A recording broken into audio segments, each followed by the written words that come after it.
Mathematics class 12. Today we begin chapter 10, vector algebra. Let us define vector. A quantity that has magnitude as well as direction is called a vector. So a vector has got magnitude and direction. A scalar has got only magnitude. Notation is used vector A, vector AB. Point A from where the vector AB starts is called its initial point, and point B where it ends is called the terminal point. The distance between initial and terminal point is called magnitude of vector, given by magnitude AB or magnitude of vector A. This is the vector AB. This arrow gives the direction. It is from A to B. It is starting from A, so it is called initial point. This is ending at B, so it is called terminal point. The distance between A and B is called its magnitude. Position vector. Position vector of point P in a space having coordinates x, y, z with respect to origin 0, 0, 0 is vector OP equal to vector R is equal to xi cap plus yj cap plus zk cap. I, j and k are the unit vectors along the x, y and z axis. The magnitude of this vector is given by magnitude of OP, vector OP is equal to square root of x square plus y square plus z square, where x, y, z are the coordinate of the point P. PV means position vector. Direction cosines. Let OP, vector OP be position vector of P, x, y, z.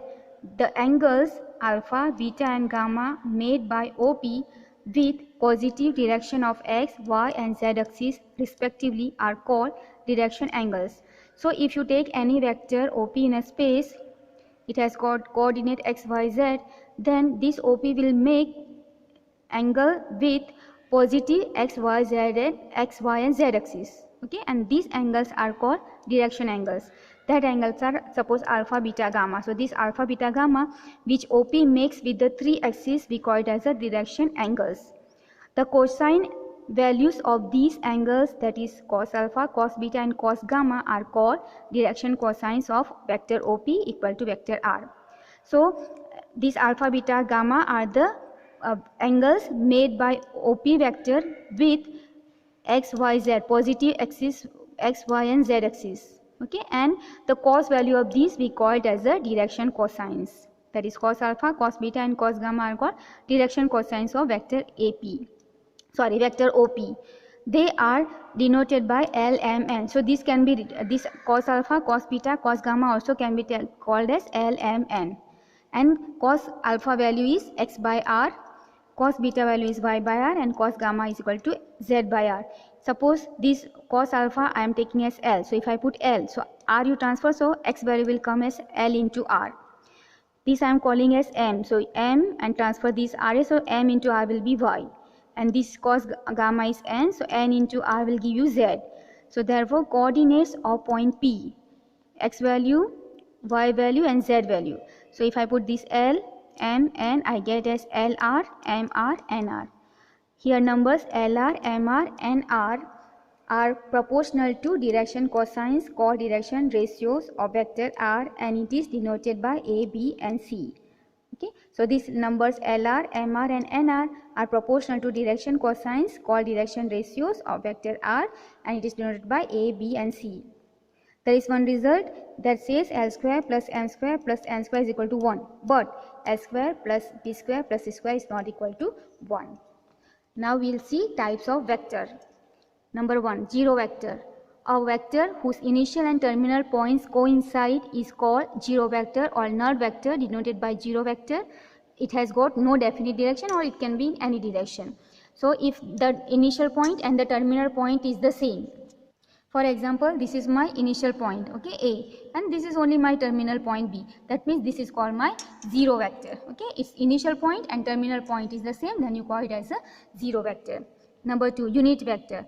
A vector whose magnitude is unity, that is one unit, is called unit vector. It is denoted by A cap. So this is your unit vector whose measurement or the magnitude is 1.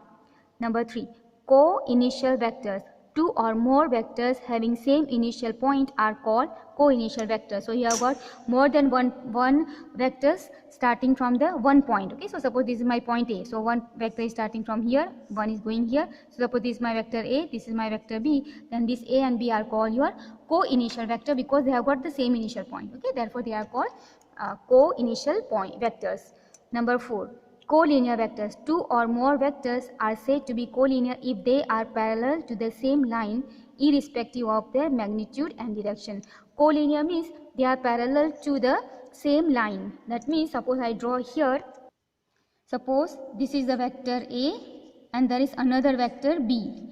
Okay, and suppose these two vectors are parallel to one line. Okay, so they are parallel, so we can say they are collinear. Okay, they are called collinear because they are parallel to the same line. Okay, suppose this is my vector A and there is another vector, let us say in this direction, vector B. Okay, irrespective of their magnitude and their direction. Okay, so it can be small, big, or it can be both are in the same direction or opposite direction, but they should be parallel to the same support or same line. Then you call them as the collinear vectors.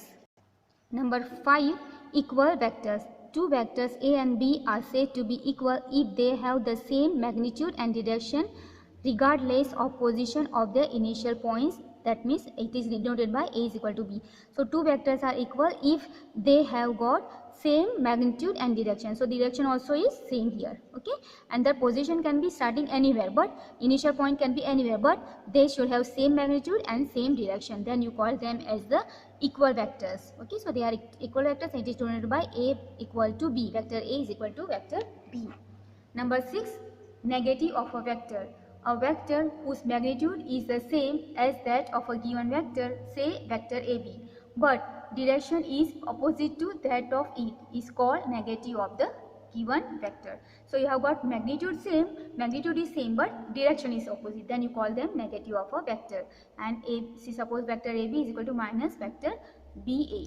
So they are called opposite vector, or sorry, negative vector. This is the vector and BA is the negative of this vector because it has got same magnitude but it has got direction opposite. Exercise 10.1. Represent graphically a displacement of 40 km 30 degree east of north, east of north. That is the question. Now I am taking this east and west, north and south. Okay, and I am drawing this. I am taking the scale measure as 1 unit is equal to 10 km. So I am drawing this OP. It is in the first quadrant. 30 degree east of north, so this side it will come. Okay, so when you draw this O to P, I am drawing 10 km, 20, 30 and 40 km, and this angle will be 30 degree I have to take, and this will be the position of the given displacement. So this OP represents the required displacement. Okay, so this you have to take first east, west, north, south. This is origin and this is P, taking the scale as 10 km per 1 unit. Okay, once 1 unit is equal to 10 km, and this is 30 degree, which is given here, 30 degree east of north. Question number 2. Classify following measures as scalars and vectors. Number 1, 10 kg. This is only having this is measure of mass and it has got no direction because only it is a kg is given. Okay, it has no direction, therefore it has got only magnitude, so it is a scalar. For vector you need direction also. Number 2, 2 meter northwest. This is a measure of displacement, therefore it has a magnitude and direction both. Okay, therefore it is a vector. It has got magnitude 2 meter and northwest. The direction also is given, so it is a vector. Number 3, 40 degree. This is a measure of angle or temperature and has no direction, only magnitude, therefore it is a scalar. Okay, so this also is a scalar because it has got no direction. Number 4, 40 watt. This is a measure of power or rate of electricity, therefore it has no direction, only the magnitude, so this is also a scalar. 5, 10 to the power minus 19 coulomb. This is a measure of electric charge and has magnitude and no direction, therefore it is a scalar. Number 6, 20 meter per second square. This is a measure of acceleration or rate of change of velocity. That means it has got the value measurement also, it has got the magnitude also, and it has got the direction also, therefore this is a vector quantity. Question number 3, classify as scalar or vector quantities. Time period, it is a scalar. distance is a scalar, force is a vector because in which direction you are applying the force. Velocity is a vector because you know in which direction you are, the velocity is there. Work done is a scalar. Okay, so these are the classification of given quantity. So that is the answer for question number 3. Question number 4. In a figure, identify following vectors. So first is co-initial vector. This is my figure. Okay, they have given us, see, this one is starting from here, vector A, this starting from here, vector B, D. This is vector C, which is starting from here, going this side, and vector B starting from here, going here. Okay, first they are asking co-initial vectors. Co-initial means say we having the same initial point. So here, see, initial point is, this is initial point which is starting from here and ending this side, going this side. So that means this is initial point which is same for these two vectors, that is vector A and D. So co-initial vector A and D. Equal vectors. So equal vectors should have same direction and same magnitude. So we can see here vector D starting from here, going here, vector B starting from here, going here. So direction is same and it's a square. So these two vectors are magnitude also same. Therefore D and B are the equal vectors. B equal to D as they have same direct magnitude and direction. Number 3, collinear but not equal. So collinear. So this is vector A and vector C. They are collinear because this is going over this side, going over this side. That means they are same in magnitude, but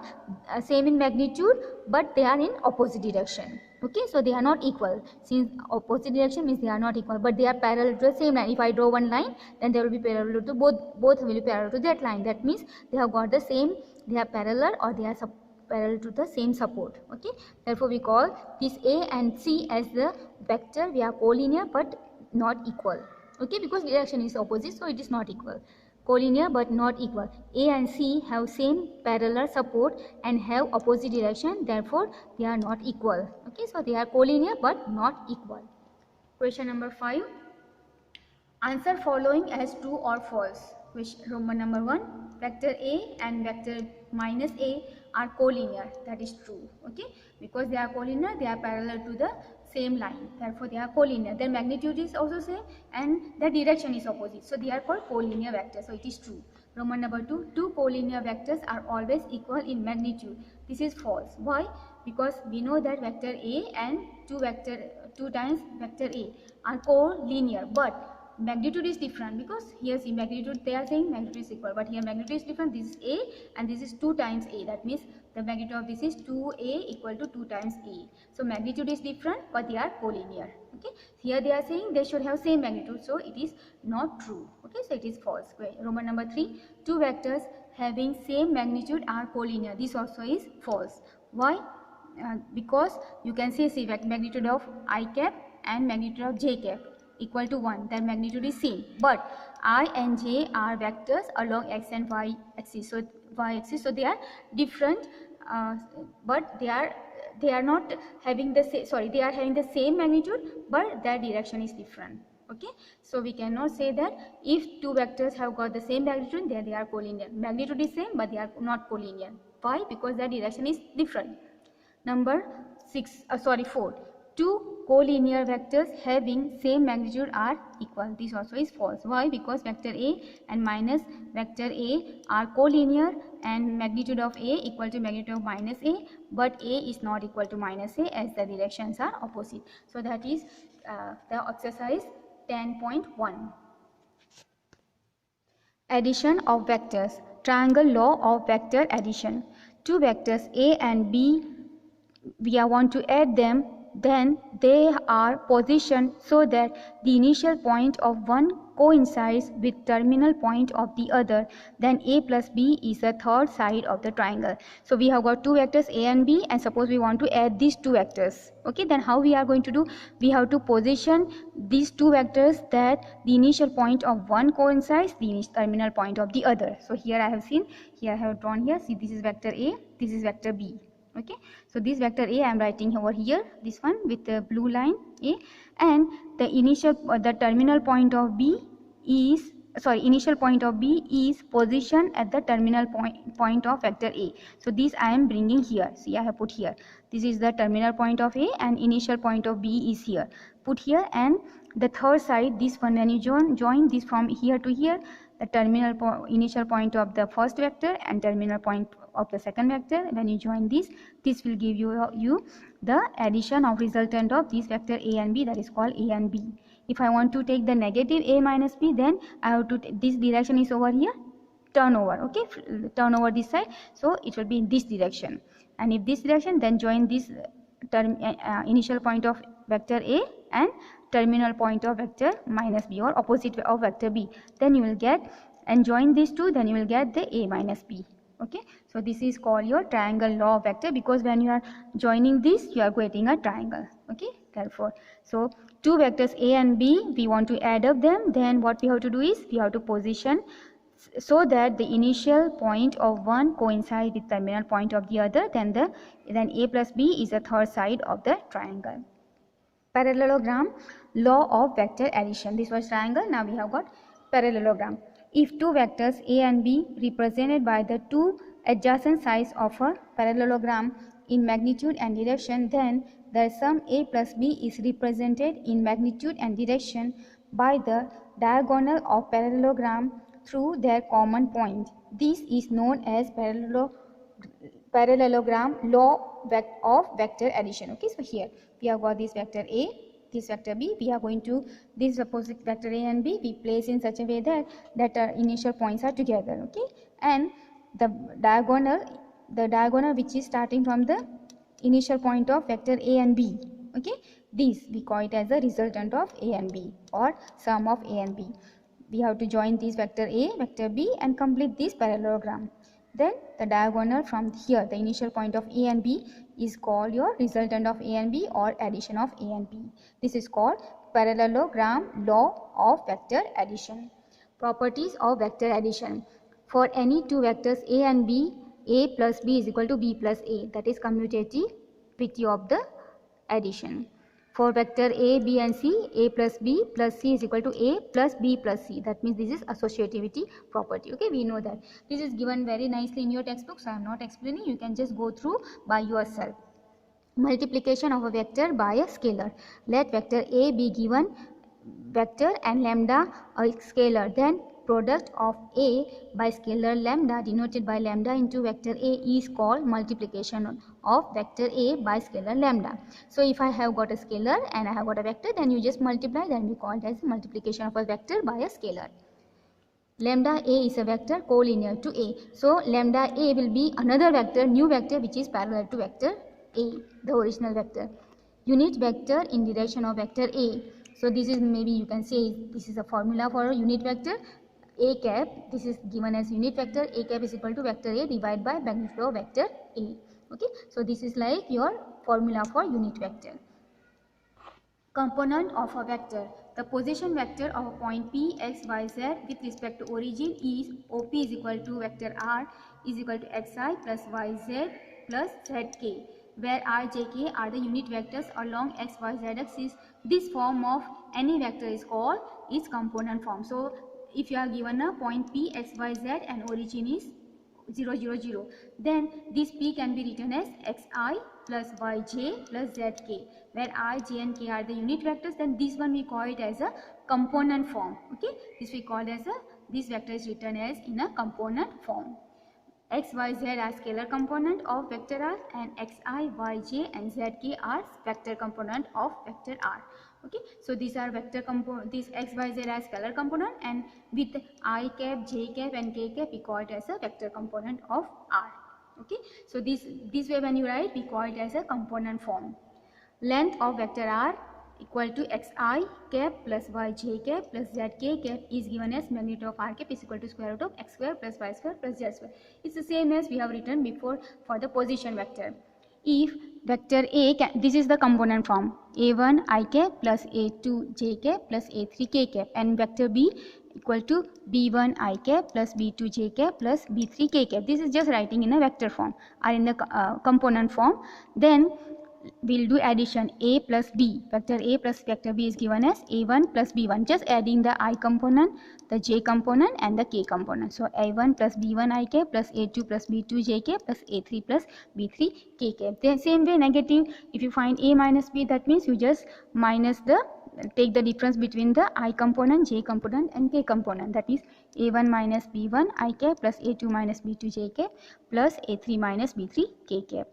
Then a and b vectors are equal when If and only if double implies a1 equal to b1, this one equal to this one, a2 equal to b2, and a3 is equal to b3. I have written here. Okay. These are equal. Components I component, j component, k component is equal. Then you call those two vectors are equal vector.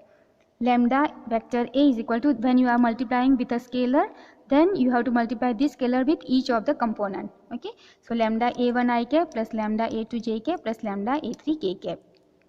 Vector A and vector B are vectors and k and m are scalars. Then k into vector A plus m into vector A, then we can take vector A common and you can just add up the scalars k plus m into vector A. K into m into vector A, then you can just multiply these two scalars k into m into vector A. Then k into vector A plus vector B, then you can just multiply this scalar with both k times vector A plus k times vector B. A and B are collinear if and only if vector B is equal to lambda into vector A. So we can say A and B are collinear if and only if this condition is satisfied, vector B is equal to lambda times vector A. Or if this is satisfied, that means you can say that those two vectors are collinear. Vector A is equal to a1 I cap plus a2 j cap plus a3 k cap. Then a1, a2, a3 are also called direction ratios of vector A. So when you are given in a component form, then this a1, a2, a3, they are also called your direction ratios of A. If it is given that L, M, N are direction cosines of a vector, then L I cap plus M j cap plus N k cap is equal to L we can write as cos alpha, M as cos beta, N as cos gamma is a unit vector in the direction of that vector. Vector joining two points. Points P, x1, y1, z1 and Q, x2, y2, z2. Then vector joining P and Q is vector PQ given by vector PQ is equal to just x2 minus x1 I cap plus y2 minus y1 j cap plus z2 minus z1 k cap. This is taken as position vector of Q with respect to origin minus position vector of P with respect to origin. So this can be written as OQ minus OP. I have not written, I have directly written here. Okay. This PQ can be written as OQ minus OP. OQ will be x2i plus y2j plus z2k and OP will be x1i plus y1j plus z1k, and we just find the difference using this A minus B and you will get like this. Okay, so we have got like this. Then magnitude is given as magnitude of PQ is equal to square root of x2 minus x1 whole square plus y2 minus y1 whole square plus z2 minus z1 whole square. Section formula. This proof they have given. Okay, you can just read by yourself. It is simple, so I have just left it for you. I have just written the formula. The position vector of point R dividing the line segment joining points P and Q, whose position vectors are vector A and B, in the ratio m is to n is internally and externally. So internally OR is equal to m vector B plus n vector A divided by m plus n, and externally OR is equal to m vector B minus n vector A divided by m minus n. Same only, but here plus, then here minus, here plus, here minus. Okay, so something like this scenario is there. Suppose I have got the point P, point Q. Okay, the position vector of P with respect to origin is A and Q is B, and suppose the point R divides this PQ in the ratio m is to n, then what will you give this position vector of R is given by this formula. Okay, this value is given by this formula. So we'll keep this much. Thank you very much.